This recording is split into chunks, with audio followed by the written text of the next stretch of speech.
Learning objectives.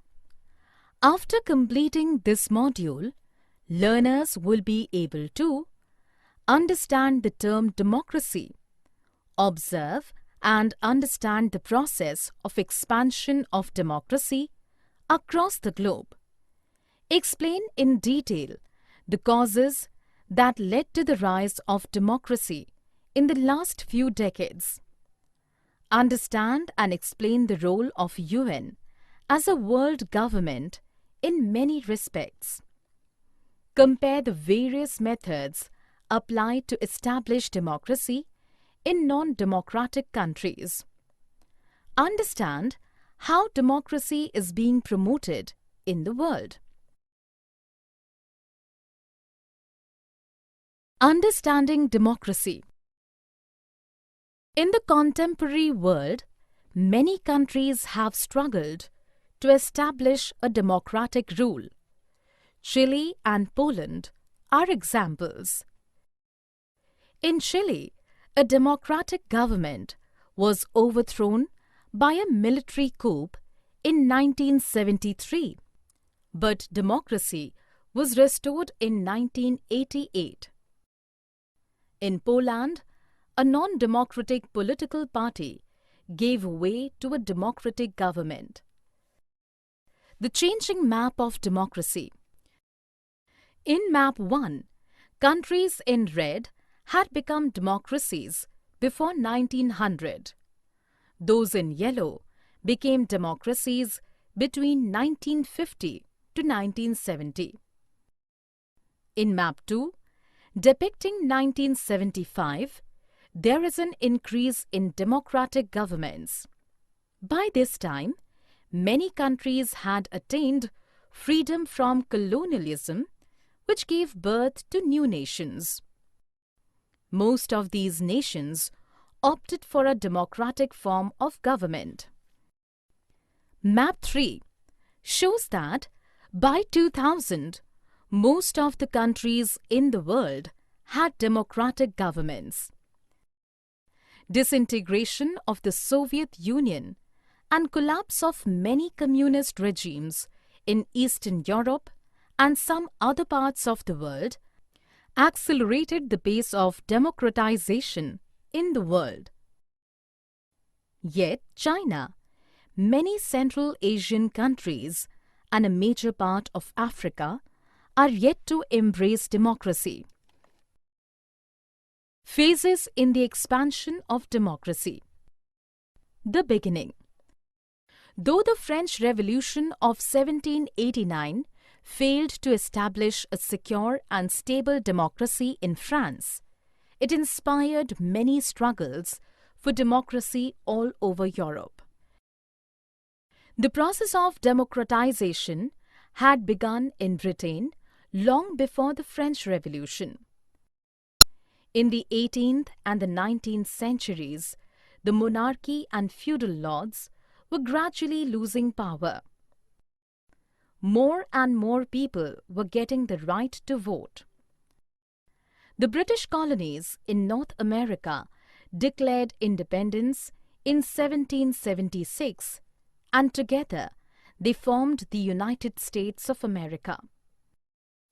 They adopted a democratic constitution in 1787, but the right to vote was limited to very few men.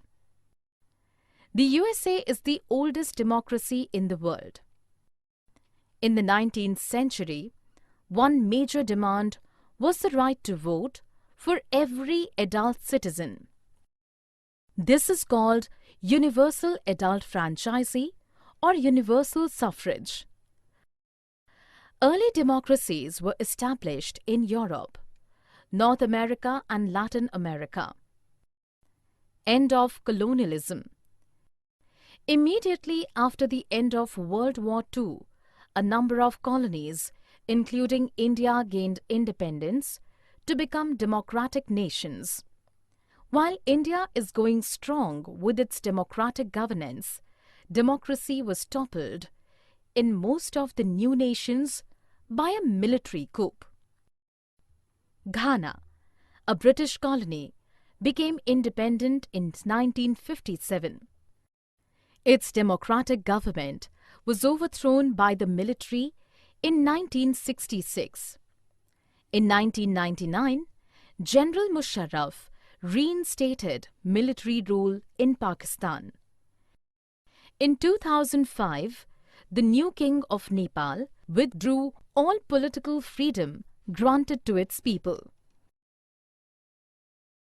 Recent phase. Democracy spread fast in 1980 when several Latin American countries opted for it. The disintegration of the Soviet Union strengthened the process. Soviet Union had a number of communist countries under its control.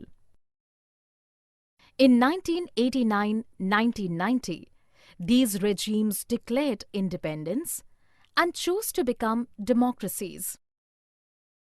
In 1991, Soviet Union collapsed completely when the 15th Constituent Republics of Soviet Union declared independence.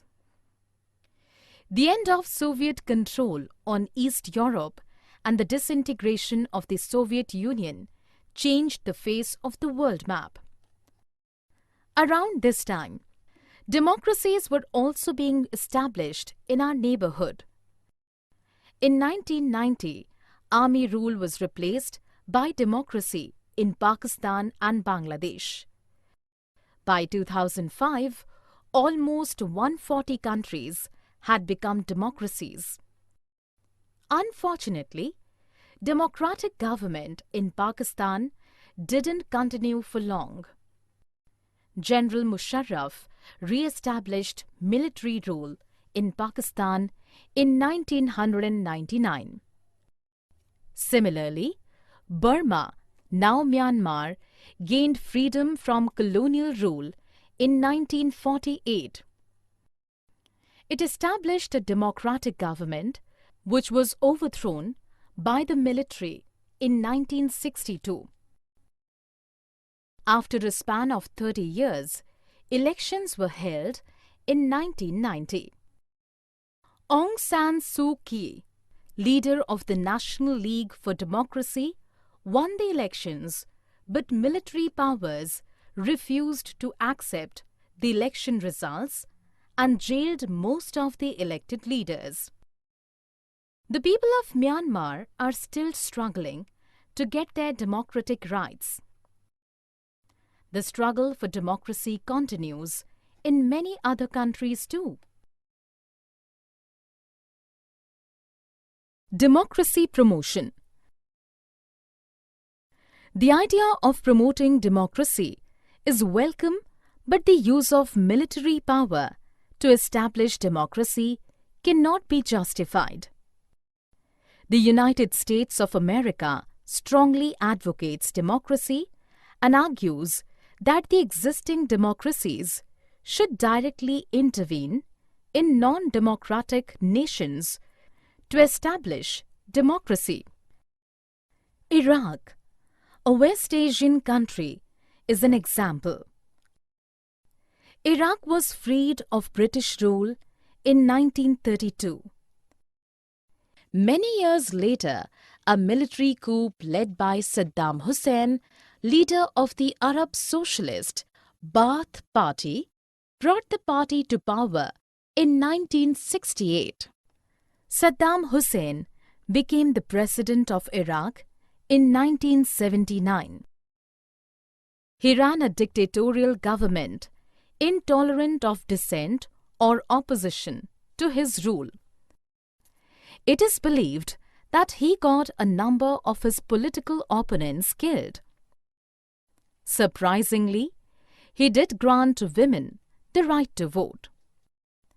The US and Britain suspected Iraq of possessing secret nuclear weapons and other weapons of mass destruction.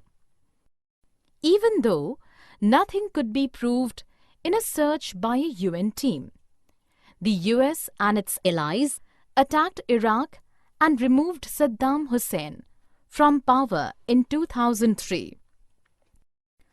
Kofi Annan, the UN General Secretary, called the war illegal as it was not authorized by the UN. It is important to end dictatorial rule, but military invasion is not the right approach towards promotion of democracy. Democracy at a global level. There is no single government to rule the world collectively. Yet, United Nations and some other organizations partially act like a world government. The UN has evolved conventions to promote cooperation in international law, security, economic development, and social equity. The UN Secretary-General is its chief administrative officer. The UN is responsible for maintaining world peace and taking action against countries threatening world peace. The International Monetary Fund, or IMF, and the World Bank are institutions lending loan to governments when required. These organizations came into existence at the initiative of some powerful nations. The power equation in these organizations is directly related to the funds contributed. USA, being the largest contributor of funds to the UN, enjoys maximum power.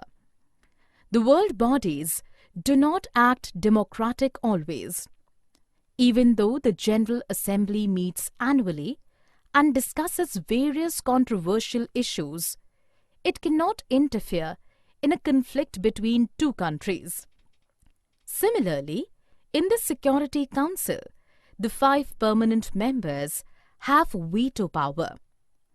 If any of the parliament members exercises the veto power, the remaining 10 members cannot influence the decision. In the IMF, more than 52% voting power vests in 10 countries: US, Japan, Germany, France, UK, China, Italy, Saudi Arabia, Canada, and Russia. The highest contributors of money to the UN. As a practice, the president of World Bank has mostly been a US citizen.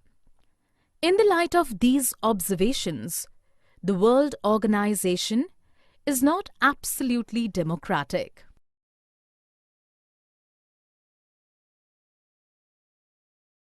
Summary. Let us summarize what we have learned. Democracy is a government of the people, for the people, and by the people of a country.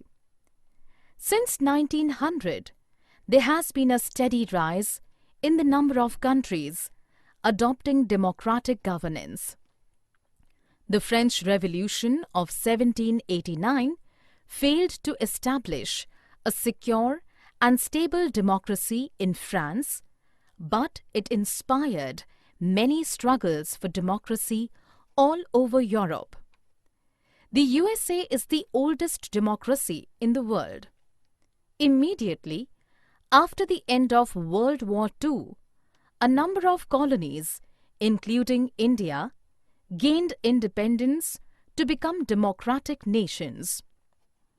The disintegration of the Soviet Union strengthened the process of democratization. Unfortunately, democracy was toppled in most of the new nations by a military coup.